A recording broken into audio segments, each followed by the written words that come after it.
আপনি আপনার স্ত্রীর কাছে বসে আছেন, একটা ফুরফুরে মনে আনন্দ চিত্তে স্ত্রীর সাথে আলাপ করছেন, তার সাথে আপনি ভাব আদান প্রদান করছেন, আল্লাহর আরশ পর্যন্ত খুশি হয়ে যায়।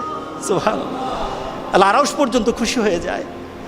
যতক্ষণ পর্যন্ত আপনি এইভাবে আপনার স্ত্রীর সাথে কথা বলতে থাকেন, স্ত্রীর কাছে বসা থাকেন, আপনার আমলনামার মধ্যে সওয়াব লিখতে থাকে।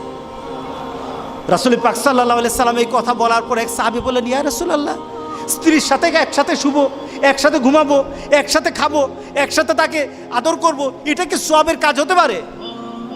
রাসূল পাক সাল্লাল্লাহু আলাইহি সাল্লাম বললেন, আচ্ছা তোমার স্ত্রীকে না নিয়ে তুমি যদি আরেকজন স্ত্রীর কাছে বসে থাকো, আছে কি না? আছে কি না? মজাই লাগে, উনিও খাইবেন, রেডি থাকেন।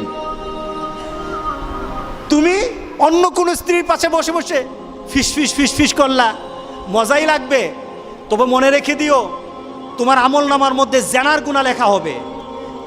তুমি যতক্ষণ তোমার স্ত্রীর কাছে বসা থাকবে, জান্নাতের দরজাগুলি তোমার জন্য খোলা আরম্ভ হয়ে যাবে। আর যতক্ষণ পর্যন্ত পরস্ত্রীর সাথে বসা থাকবে, ততক্ষণ পর্যন্ত তোমার আমলনামার মধ্যে গুনাহ লেখা হবে কিনা। সাহাবাই কেরাম বলেন, ইয়া রাসূলুল্লাহ, অন্য স্ত্রীর সাথে বসলে তো গুনাহ তো হবেই, তাহলে তার উল্টাটা তোমার হালাল বউর সাথে বসলে, তোমার হালাল যাকে হালাল করেছো তার সাথে বসলে সওয়াব হয়ে যাবে। সুবহানাল্লাহ, সুবহানাল্লাহ।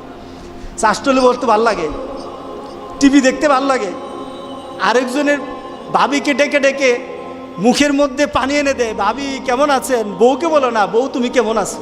শরম লাগে, শরম লাগে। রাসূল পাক সাল্লাল্লাহু আলাইহি সাল্লাম বললেন যে বিয়ের মাধ্যমে স্বামী এবং স্ত্রী, ছেলে এবং মেয়ের যৌনতাকে পবিত্র করা হয়। সুবহানাল্লাহ, সুবহান, কত সুন্দর কথা। স্ত্রীকে হেফাজত করা হয়, এই মেয়েকে সমাজের বিভিন্ন ধরনের খারাপ লুলুপ দৃষ্টি থেকে একটা মেয়েকে বাঁচানো হয়। কারণ একটা মেয়ে যখন একটা ছেলের আন্ডারে হালালভাবে বৈধ হয়ে যায় বিয়ের মাধ্যমে, তখন আর এই মেয়ের দিকে কেউ খারাপ দৃষ্টি দেয় না। কি বলেন? দেয় না। দেখুন ইসলাম কি বলছে, রাসূল পাক সাল্লাল্লাহু আলাইহি ওয়াসাল্লাম কিভাবে ব্যাখ্যা করছেন। রক্ষণাবেক্ষণ হয় মেয়েটাকে রক্ষণাবেক্ষণ করা হয়।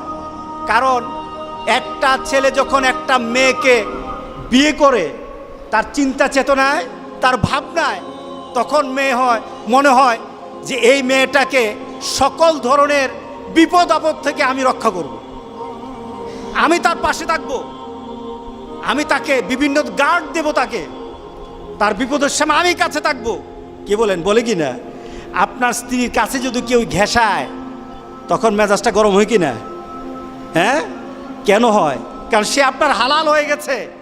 রাসূল পাক সাল্লাল্লাহু আলাইহি সাল্লাম বললেন, কেউ যদি ঘেঁষতে চায় তোমার মেজাজ গরম হয়ে যায়, তার পিছনে কারণ হলো তুমি তার রক্ষক হয়ে গেছো। ইসলাম একটা মেয়েকে রক্ষণাবেক্ষণের সুযোগ করে দেয় বিয়ের মাধ্যমে।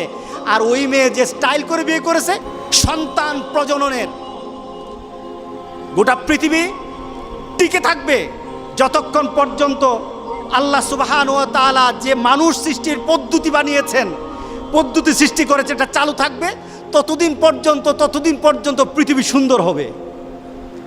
আপনি ইউরোপ আমেরিকায় যান, বাচ্চা নাই, 40 বছর আগ পর্যন্ত তারা বাচ্চা কাচ্চা নেয় না। এটার পার্সেন্টেজ কত? 77%। 77%। আমি অনেক দিন আগে একটা ডাটা দেখেছিলাম, ইউরোপ আমেরিকার ছেলে মেয়েরা তারা 40 বছর 45 বছর পর্যন্ত তারা বিয়ে করবে না। মানে কি? বিয়ে করলে তো বাধা হয়ে যায়। তাদের ধারণা হলো, এক মহিলা আমার ভাগ্নিকে পড়ায় একটা ইংলিশ, আমি ওই সময় ম্যানচেস্টারে ছিলাম। তো ওই মহিলা আমার বান্ধবীকে বলছে তার 100টা ফ্রেন্ড আছে, 100টা ফ্রেন্ড। তো আমার ভাগ্নি মনে করেছে যে তার ফ্রেন্ডগুলি সবগুলি মেয়ে হবে। সে বলছে আমার 100টার মধ্যে 99টা হলো বয়ফ্রেন্ড, একটা হলো গার্লফ্রেন্ড। 99টা কি ফ্রেন্ড? বয়ফ্রেন্ড, আর একটা হলো গার্লফ্রেন্ড। কারণ তাদের কথা হলো বিয়ে আর বাচ্চা নেওয়ার মাধ্যমে আমাদের জীবনের যে একটা চাহিদা আছে, চাহিদাটা নষ্ট হয়ে যাবে। চাহিদাটা পূরণ করতে পারবো না। সুতরাং 100 ফ্রেন্ড কোন দিন কার কাছে যাবে এটাও তার তালিকা নাই। এটা হলো পশু থেকে আরো খারাপ। কি বলেন, ঠিক আছে কিনা বলেন? পশু থেকে আরো খারাপ। কিন্তু ইসলাম বলে কি? ইসলাম বলে যে তোমাদের একটা নির্দিষ্ট সময়সীমা, আমাদের সমাজে যেটা আছে 18 বছর, এটাও তো রাষ্ট্রীয় হতে পারে, কিন্তু ইসলাম কিন্তু বলে দিয়েছে যখনই কোনো ছেলে আর মেয়ের মাঝে অবাধে যৌনাচার এবং হারাম পথে চলে যাওয়ার কোনো ধরনের সিমটম তার মধ্যে দেখা যাবে, তখনই তাকে বিয়ে করে দাও, তখনই বাবার কর্তব্য তাকে বিয়ে দিয়ে দাও। এটা আমার ইসলাম বলেছে, এটা আমার আল্লাহ বলেছেন, এটা আমার রাসূলের বলা। সুতরাং যতক্ষণ পর্যন্ত এই পদ্ধতি চালু না হবে জেনা ব্যভিচার কমবে না, বাড়তেই থাকবে, বাড়তেই থাকবে, লিভ টুগেদার বাড়তে থাকবে। রাসূল পাক সাল্লাল্লাহু আলাইহি সাল্লাম থেকে যে আমাদের বিয়ের মাধ্যমে কি হয়, আমাদের প্রজন্ম সৃষ্টি হয়। আমাদের সমাজে প্রজন্মের এই সমাজও আছে, ওই সমাজও আছে। মুসলমানরাও বলে যদি বিয়ের মাধ্যমে সন্তান জন্ম নেয়, এই সন্তানগুলি হলো আখিরাতের পুঁজি। কোথাকার পুঁজি? আখিরাতের পুঁজি। একটা সঠিক পদ্ধতিতে সন্তানকে যখন বড় করা হয়, এগুলি হয় যে আখিরাতের পুঁজি। আর বিয়ে ছাড়া যে সন্তানগুলি হয়, আমাদের সমাজে সন্তানগুলির একটা নাম দিয়েছে, নামটা কি? হারামজাদা। কি বলেন, রাগ করতেছেন নাকি? কারণ কি?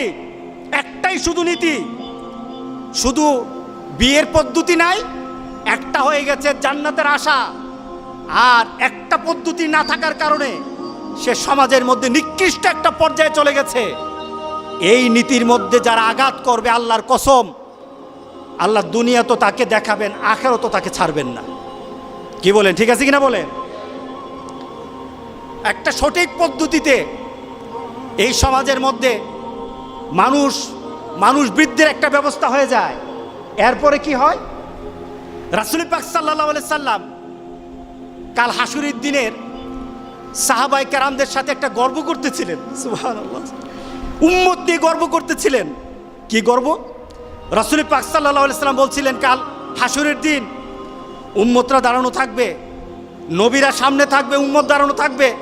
কোন উম্মত হবে, কোন নবীর পেছনে উম্মত হবে 50 জন, 1000 জন, লক্ষ জন, কোটি জন হবে। কিন্তু আমি মুহাম্মদ রাসূলুল্লাহ সাল্লাল্লাহু আলাইহি সাল্লাম যখন হাসরের ময়দানে দাঁড়ানো হবে, আমার পেছনে উম্মতের সংখ্যা হয়ে যাবে কোটি কোটি, উম্মতের সংখ্যা হয়ে যাবে, সবার থেকে আমার উম্মতের সংখ্যা বেশি হয়ে যাবে। আমি তখন সেটা আনন্দ বোধ করব, আমার মধ্যে আনন্দ লাগবে, আমার মধ্যে একটা সম্মান বোধ সৃষ্টি হবে। বিয়ের মাধ্যমে রাসূল পাক সাল্লাল্লাহু আলাইহি সাল্লামকে ওই আখিরাতের ময়দানে, হাসরের ময়দানে যারা বিয়ে করে হালালভাবে সন্তান জন্ম দেয়, তারা রাসূলের সম্মান বৃদ্ধির জন্য তারা ব্যবস্থা করে। জোরে বলেন সুবহানাল্লাহ। কারণ সেখানে যদি উম্মত বেশি হয়, সম্মানটা কার হবে? আমার রাসূলের হবে। কার হবে সম্মান? আমার রাসূল।